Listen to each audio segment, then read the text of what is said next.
computational neuroscience before I moved to join the Burnet in 2018, where I was working on disease modeling and mainly in building compartment-based models with a view to using them to inform policy decisions about optimal spending allocations, particularly in low and middle income countries for diseases like HIV and TB.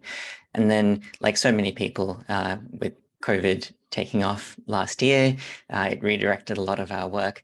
And I was involved in some early efforts in collaboration with the Institute for Disease Modeling based at the Bill and Melinda Gates Foundation to develop an agent-based model for COVID-19. And so over the last year, we've been using this model to do more and more applications for Australian settings, most visibly starting with the Victorian second wave last year, and then in the recent modelling that the Burnet's released for the New South Wales and Victorian roadmap out of the current outbreaks. But I think equally importantly, we've done quite a bit of work in the meantime, or in between, modelling a range of different scenarios and possible strategies for directions that that governments could take, sort of navigating through the pandemic, which are arguably more interesting from a modeling standpoint, because it's an area where models really shine, trying out new ideas and things that maybe you couldn't, experiments that you maybe couldn't do in reality, to shape discussion and inform sort of high-level directions before decisions have been made. So I think of this work as sort of having taken place in sort of three phases. There was an initial phase sort of spanning through last year, maybe the early part of this year, thinking about outbreak containment and what sort of steps could be taken to respond to an incursion and bring in lockdowns and try and contain it. And then as the vaccines gradually became available in Australia, the thinking started to shift. And so we moved first to thinking about the benefits that vaccines might have on containment strategies and ways in which the vaccines could be allocated. So for instance, what would be the effect of vaccinating quarantine hotel workers or otherwise sort of frontline workers early on in the vaccine rollout with a view to making it more likely to contain outbreaks. And then as the vaccine rollout continued even further, and particularly as cases started to rise in the community, transitioning to thinking about what sort of long-term strategies might be feasible for living with COVID and what might living with COVID actually look like. So today I'm going to be speaking about a project that we did a few months ago, focusing on this third area about the long-term possibilities for management of COVID in the community. So the context for this work was we did it around June, July this year, when we were still sort of back in the days of COVID zero, but there was an outbreak in Sydney that was just starting, and the outbreak was getting bigger, but at the same time, the vaccine rollout was accelerating. And I think at the time, there was an expectation that New South Wales was still aspiring to return back to zero cases, and that we'd be in a setting where we go from having zero COVID to a managed introduction of COVID into the community. Quite similar, I think, to what states that currently have zero COVID are now looking at. So states like Queensland, South Australia, Western Australia. So there was at the time this growing recognition that even with a low number of cases, there was going to be an imminent transition from having closed borders and zero COVID in the community to a scenario or a situation in which there would be international arrivals and a constant rate of incursions into the community. And we were really interested in what this would look like and what implications this would have for the community. And so in particular, what control strategies would be proportionate to the risk presented by these incursions in a world where there's high vaccine coverage. So we know that the impact of cases in the community would be much less in terms of hospitalizations and deaths compared to 2020, in which there were no vaccines available. But if we were short of herd immunity, then we might still expect to see transmission or substantial transmission in the community. And we wanted to understand a bit more about what sort of health implications this might have and what might be necessary to make sure that even if there was COVID circulating in the community, that the health impacts and the impacts on the hospital system were still manageable. And it's worth noting that we weren't the only group working on this question, and particularly sort of around the same time. I know, for instance, Tony Blakely and the University of Melbourne group were looking at very similar issues. And it's been interesting for us that this has been a recurring theme, I think, in the Australian pandemic modelling landscape, having multiple independent models and independent groups providing input on the same or similar questions.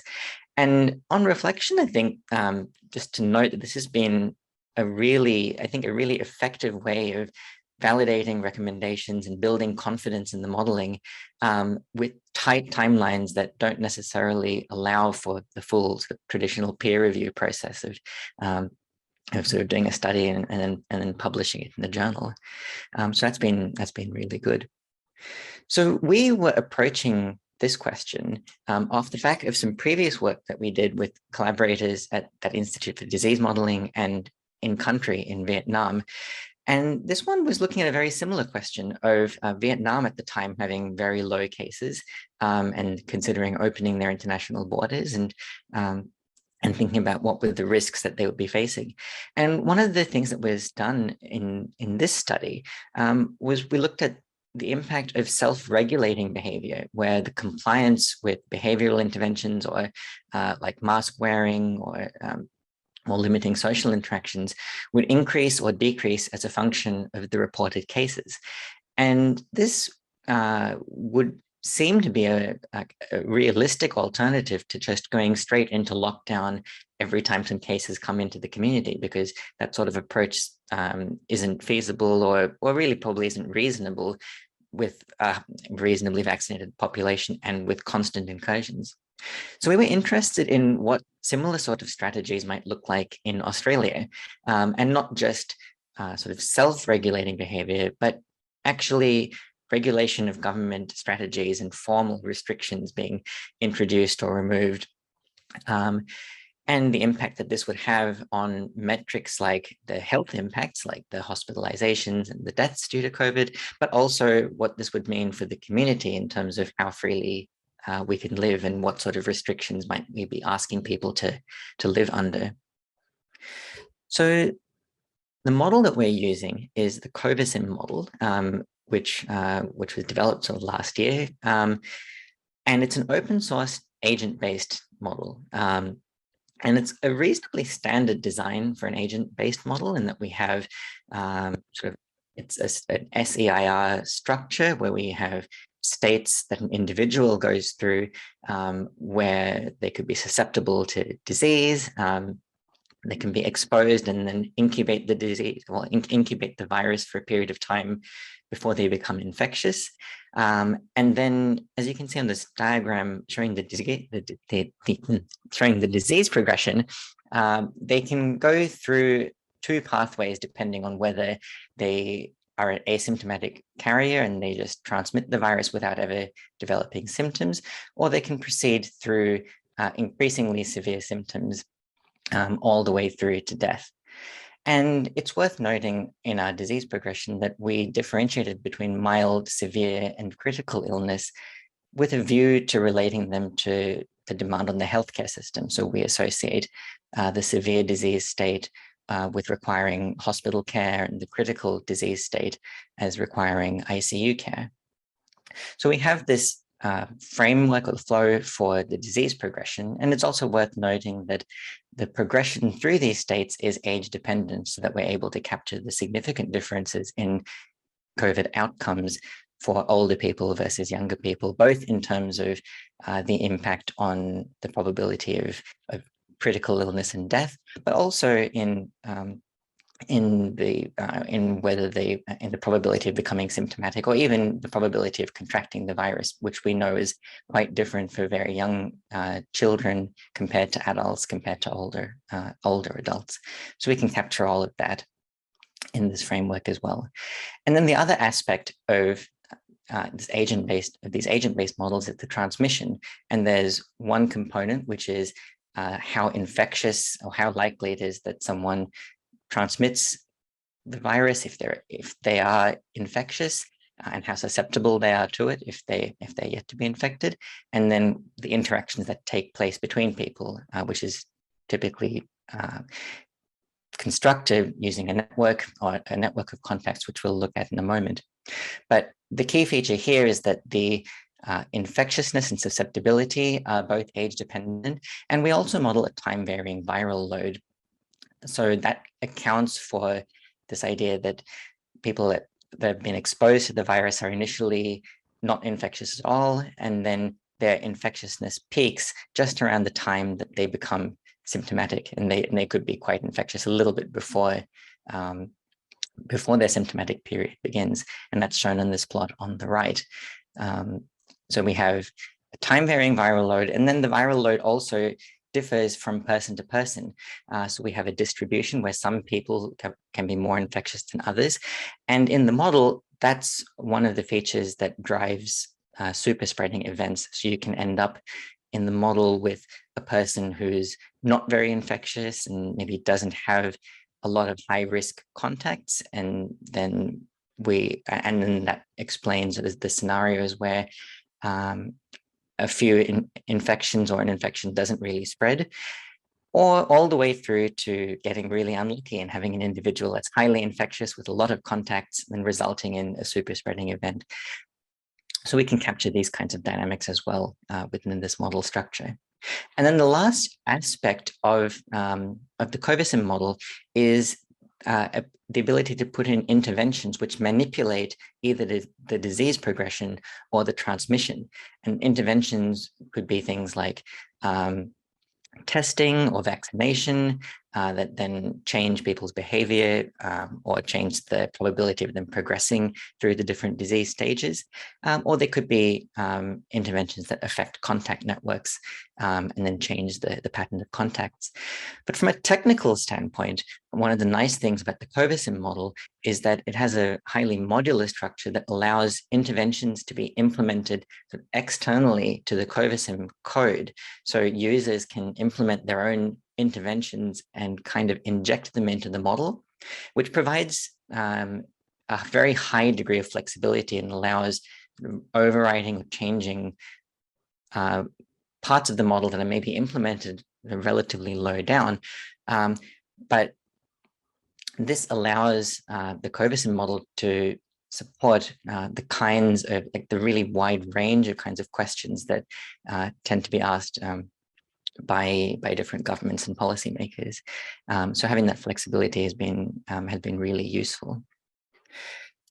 So in terms of the contact networks and what drives transmission in the model, the transmission occurs when two people interact in an abstract sense. And that interaction can take place sort of per day. And the probability of transmission is parameterized by the single value, this transmission probability per contact.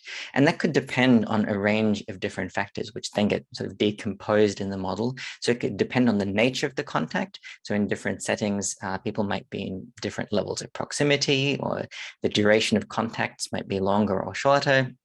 The setting could be indoor or outdoor, and all of those would feed into the probability that that interaction results in transmission of the disease. And then it could also depend on the individual's disease state. So it could depend on their own individual viral load at that point in time, and say their symptomatic status. And so effectively what we have is not just one contact network, or what we model a separate graph structure or a separate set of contact networks for each different type of contact that people might have. So we have separate networks for household contacts, for work contacts, for school contacts. And then in our model, we've also included a number of additional networks for other kinds of interactions that people might have in settings like cafes and restaurants, or pubs and bars, and social networks, public transport.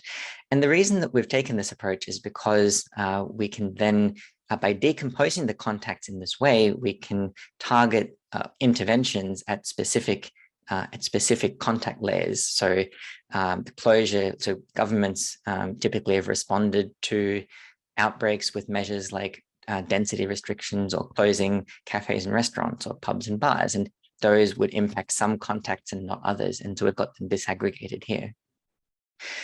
So these contact networks mix people of different ages. So what we're looking at here is just a heat map showing 3 different contact networks and sort of the proportion of contacts that are taking place between different ages. So you can see on the far left, the school's contact layer is only involving the school students. And because school students interact mainly with people of their own age within a classroom, that's why we have this sort of diagonal structure here. Whereas in workplaces, shown in the middle, the age range of people that participate in workplace interactions is limited to working age adults, but they all mix reasonably evenly within the workplaces. So we have this kind of block structure. Whereas on the right, this matrix for public parks or outdoor interactions in general involves people of all ages. So we can capture these age-based differences in mixing and in the risks associated with particular types of contacts by including or excluding people from specific contact layers. And the different contact networks also have different network structures, and they differ in terms of their clustering. And so these are showing 2 examples of, say, a workplace, of workplaces and public transport, where for the workplaces, we have many clusters within the population. So you have a workplace consisting of a small number of employees that regularly interact with each other every day, versus public transport, where you have a larger number of people, say, sharing a bus or sharing a train carriage, and they all interact with each other, but every day their interaction, you're interacting with a different set of people. So if someone's infectious and they take public transport to work over the period of several days, they have a relatively large number of contacts that they could potentially transmit the virus to, but they might interact with each one of them only once over their infectious period. So we can incorporate these structures into our network graphs and therefore take into account some of the differences that, in the structure of the transmission that take place in different settings as well. So to summarize, like these contact networks have these different structures in terms of their clustering, and they mix people of different ages. They could involve different proportions of the population, and they have different transmissibilities per contact. And I think what's interesting in the approach that we've taken here is that it's really like a very much a bottom-up approach, where we've started with defining all of these different kinds of contacts and what these networks should look like. And then those get effectively aggregated in the model to produce the overall transmission. And the alternative would be to have a single sort of contact, a single contact network or a single mechanism for transmission, say representing overall community contacts, where you have a single contact matrix like the ones that that I showed before, but applying to all community contacts, and sort of rolling them all together, which I would think of as being more of a top-down approach. And the reason we took this approach was because it's easier to parameterize interventions. So as I said before, when interventions are targeted at specific layers, like targeted at restaurants or pubs and bars, that implies that the intervention has an impact, has some structural impact on the transmission, depending on the structure of the contact networks that it's targeting. So if we implement a policy like closing restaurants and we turn off those contacts, we effectively get that structure for free because it was encoded in the contact network for that transmission type. Whereas with the top-down approach and having an overall mixing matrix, it would be necessary to estimate the impact that each policy has on the overall mixing. So there's a trade-off that the approach we've used here has more parameters and probably greater uncertainty, greater uncertainty in all of the parameters that we're estimating, but it makes it easier to construct the scenarios and parameterize the interventions that are under consideration. So speaking of the interventions that we model, we have a whole suite of them spanning testing. So we model the distribution of tests throughout the community, and that could differ depending on whether people are symptomatic or asymptomatic. It could change over time depending on whether people are more or less inclined to test. For example, there could be behavioral changes where testing is low until there's an outbreak, and then suddenly there's an increase in testing. We also model quarantine, where people reduce their contacts, and we can model imperfect adherence. So if someone's supposed to be in quarantine, maybe they have a small chance of disregarding it and still going into work or still seeing some friends. We explicitly model contact tracing. So we can model the testing requirements where, say, people need to get a quarantine, where people who are notified that they're a contact might need to get a test as soon as they're notified. They might need to get a test at the time that they leave quarantine. Some settings have incorporated quarantine of contacts. So for example, a primary close contact in the community might have their entire household required to quarantine for a full 14-day period. And we also needed to model the capacity limits associated with contact tracing. So modeling a degradation in the tracing performance as the number of cases increases. And this was one particular area where we found having an agent-based model quite helpful, because it's easy to implement, or relatively easy to explicitly implement, contact tracing in particular in an agent-based model, where you can explicitly model the contact tracing process rather than having to approximate or estimate the population level impact of the contact tracing as you might with, say, a compartment-based large-scale model. We also model vaccination, and we've modeled it in a number of different ways and in different levels of complexity, particularly as the vaccine rollout has progressed. And so we've done a very simple implementation here, but subsequently we've also modeled time-varying immunity and multiple doses, and other uses of Covasim, waning immunity. And then finally, we model policy changes, and these mainly relate to the contact networks. So we can turn contact networks on and off, representing the closing of particular settings like pubs and bars, or stopping community sports, or closing places of worship. And we can also look at policies that reduce the intensity of contacts, like physical distancing, like a 4 square meter rule, where it reduces the number of contacts that are taking place in restaurants, or maybe reduces the risk associated with those contacts without closing them entirely. And then there's also policies that might remove some people from a contact network. For example, some settings have said that non-essential workers need to work from home, or those workplaces are closed, while essential workplaces remain open. And with the agent-based model, we can explicitly model that as well. Like, we have workplaces, so we can explicitly open or close them. So to do the model calibration and estimate some of these parameters, we calibrated the model mainly against the Victorian second wave, which at the time was the only place in Australia that had really experienced substantial community transmission, and therefore offered the opportunity to estimate the parameters in the model that actually govern transmission. Because without significant community transmission, there was no way to really I guess, estimate the impact or relate the impact of the model parameters governing transmission to anything in the data.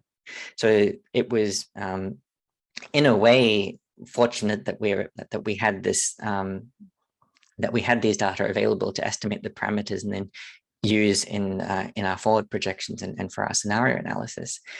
And so we fitted the model under the assumption that the observed epidemic was the most likely outcome, because of course it's possible that Victoria got more or less lucky in how the second wave panned out.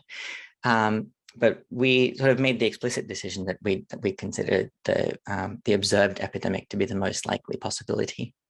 And so the approach that we took was it was our principal, aside from estimating the effect sizes of interventions, which we could probe as the interventions were progressively introduced. We mainly wanted to estimate the overall global sort of transmission probability per contact, so scaling overall transmission up or down.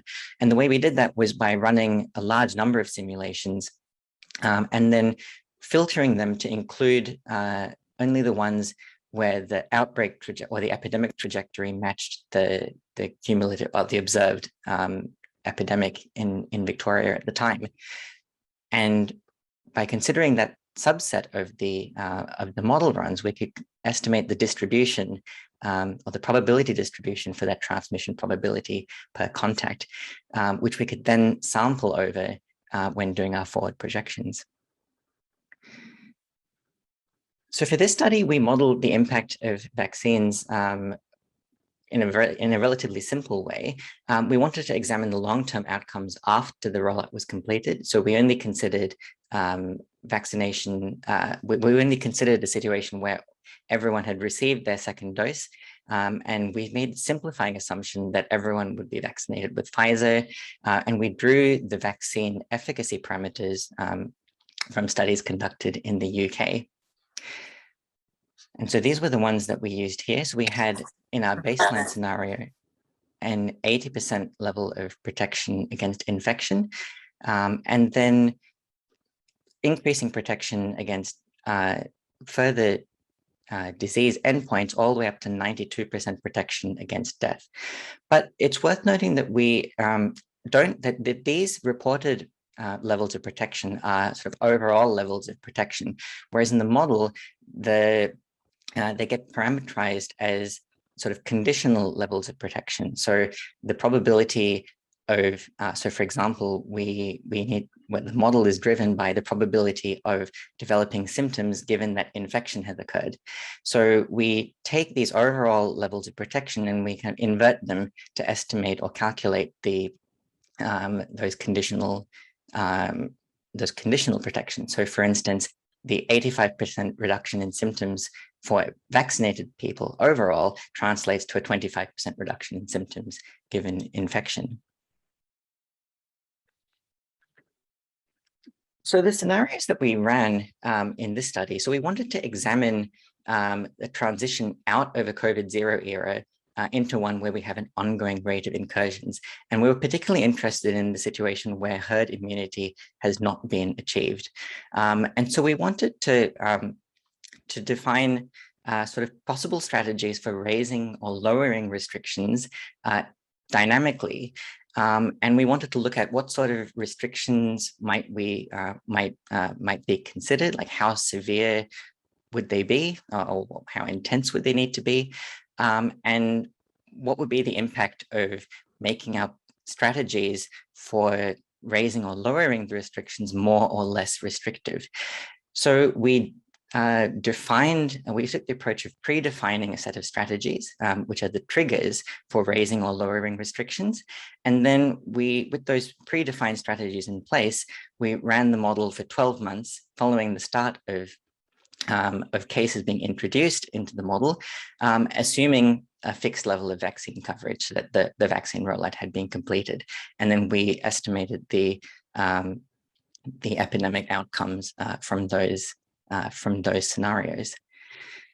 So these were the restriction levels that we modeled. So we had 4 different levels of restrictions.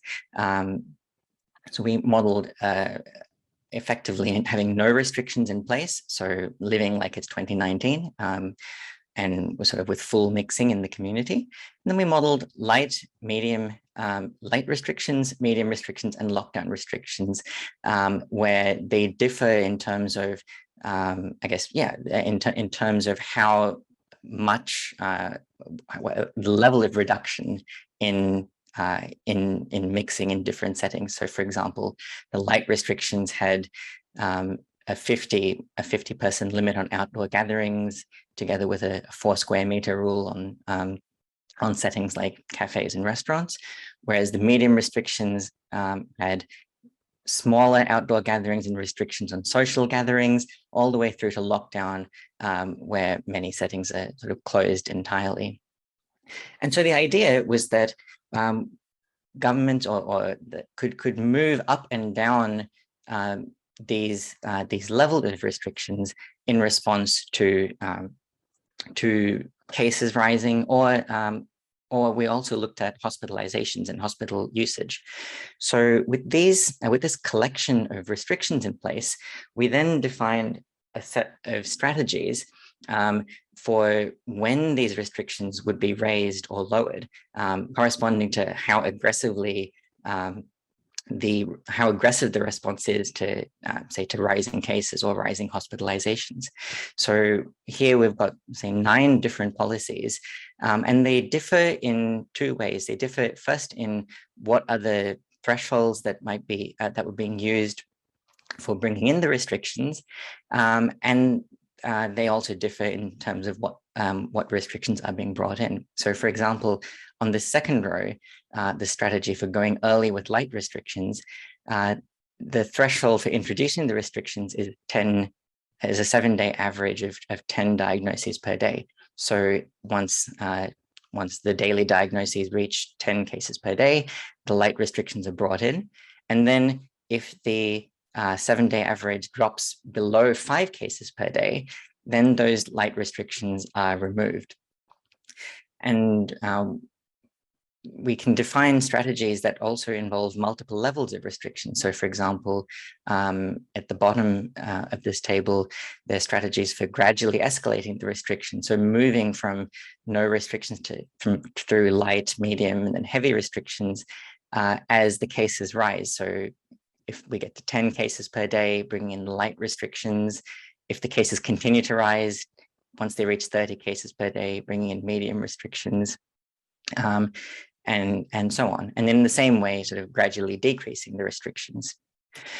And we also modeled a set of strategies that were based not on the number of cases, but instead on the hospital usage, because there's a particular interest in this time in moving beyond just looking at cases as the primary metric for establishing or assessing the level of control of the virus, because of course in a highly vaccinated community, maybe the number of cases would be less important if the health consequences associated with the case were greatly decreased by the vaccines.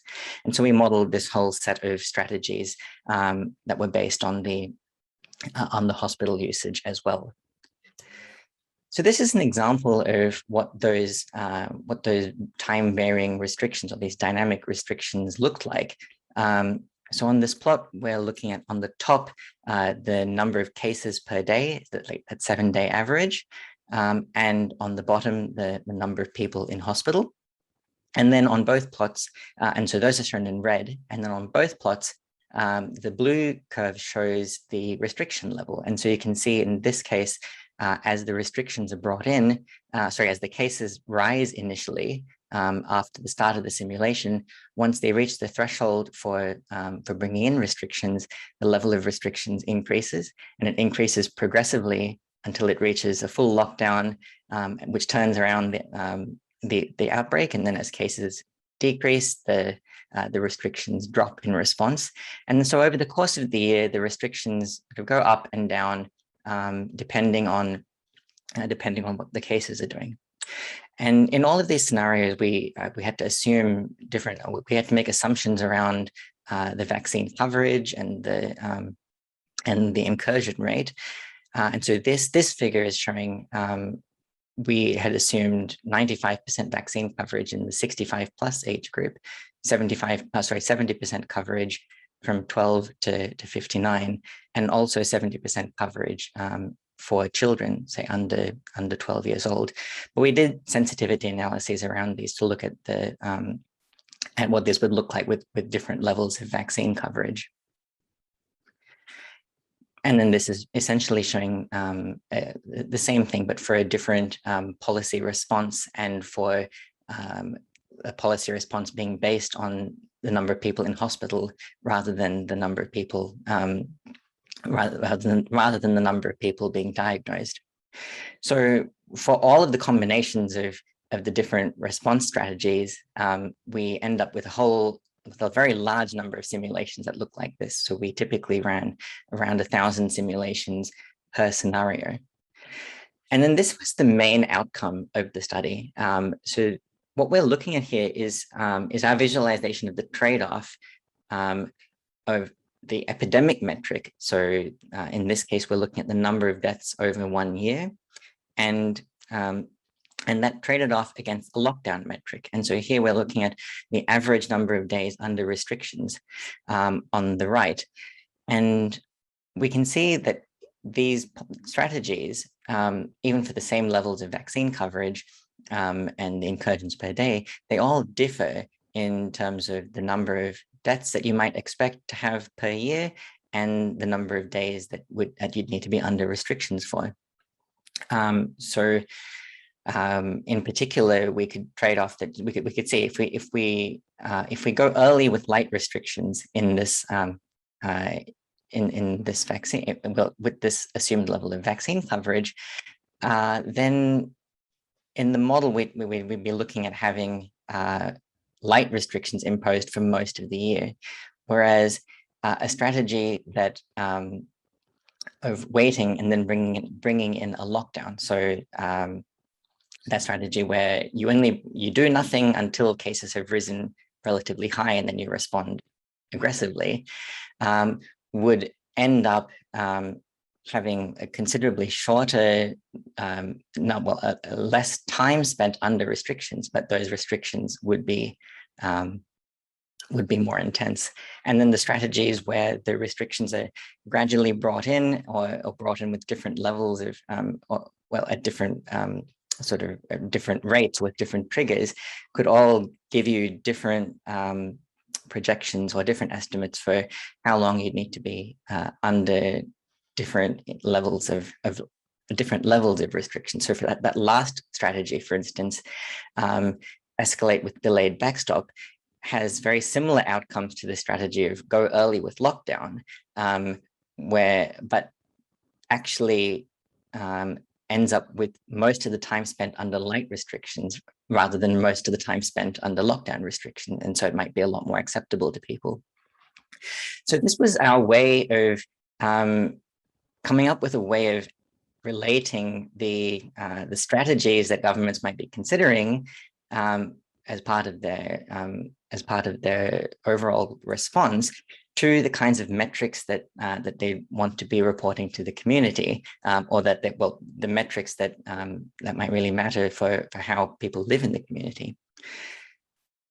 But the other thing that I wanted to look at here is on the left of the figure, the deaths have been broken down into vaccinated and unvaccinated deaths, and those are shown broken down vertically. And what we found interesting in these, what we found interesting in here is that for this scenario, and indeed many of the scenarios, around half of the deaths were taking place within the vaccinated population. And the reason for that is because we modeled the vaccines as having like a 90% plus protection against death.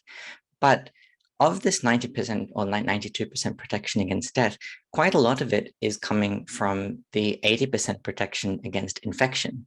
So when we look at breakthrough cases and ask what's the probability of, say, severe illness or death, given that an infection has occurred, then the protection against death is somewhat more limited. And in a highly vaccinated population, the breakthrough cases account for a larger proportion of the total cases just because there are so many people that have been vaccinated. And so the message that we sort of took away from this is that without herd immunity, high cases would mean that vaccinated people would still bear a significant health burden. And so maybe it's not the case that that it's a pandemic of the unvaccinated, that if you haven't achieved herd immunity, you do still have to think about what's going on in the vaccinated population. And in the interest of time, because I know I'm running a bit long, I'll just skip over to the key findings from our study. And so we found that even with a high level of vaccine coverage, we didn't expect that that herd immunity would be reached. And so if there was no public health response, potentially thousands of deaths could still occur.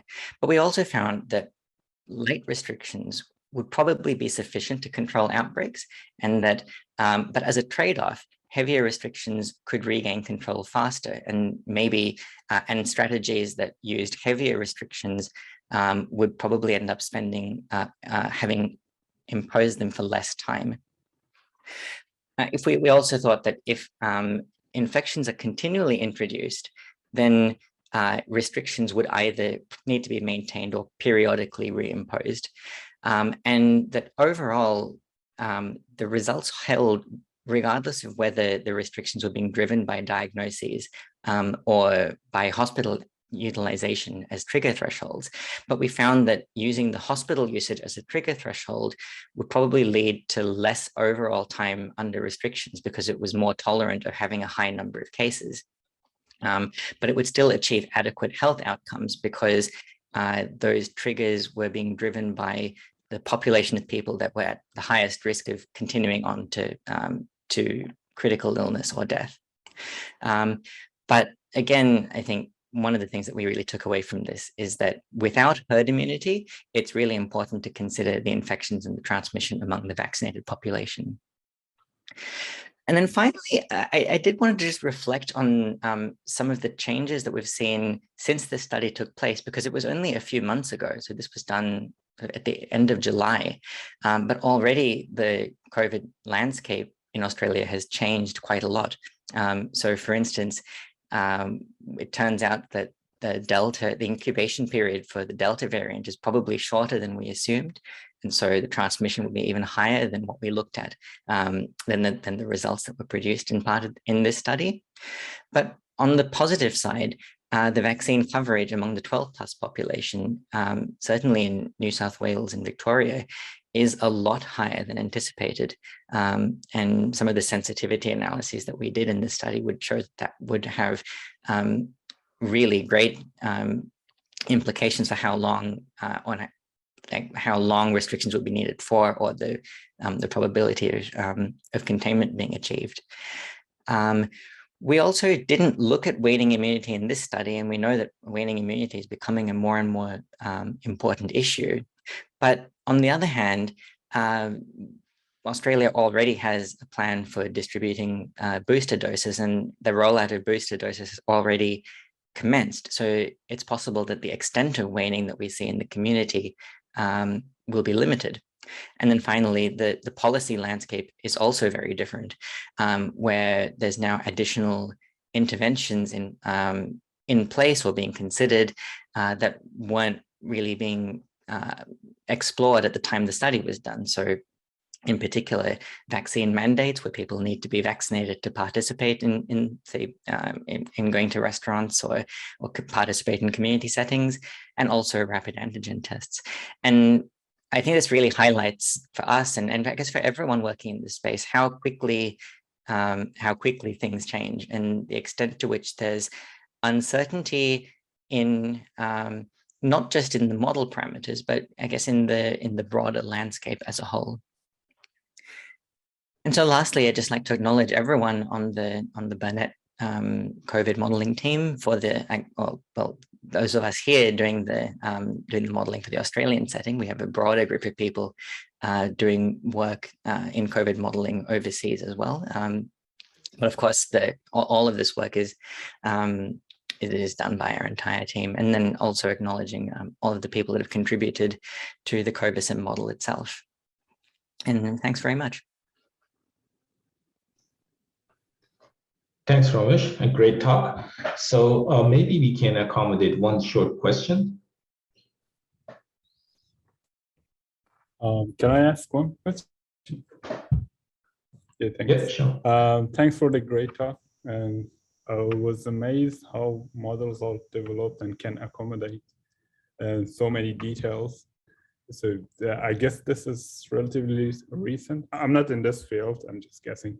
But my question is a bit technical. You said that for different scenarios, you ran near 1,000 runs for different situations. I was just curious on what kind of hardware you run this, and then how long each one of those take to give you those results. Yeah, we actually do most of our computing in the cloud on Azure. Okay. And so I guess for convenience, we use on the order of 250 or so CPUs worth.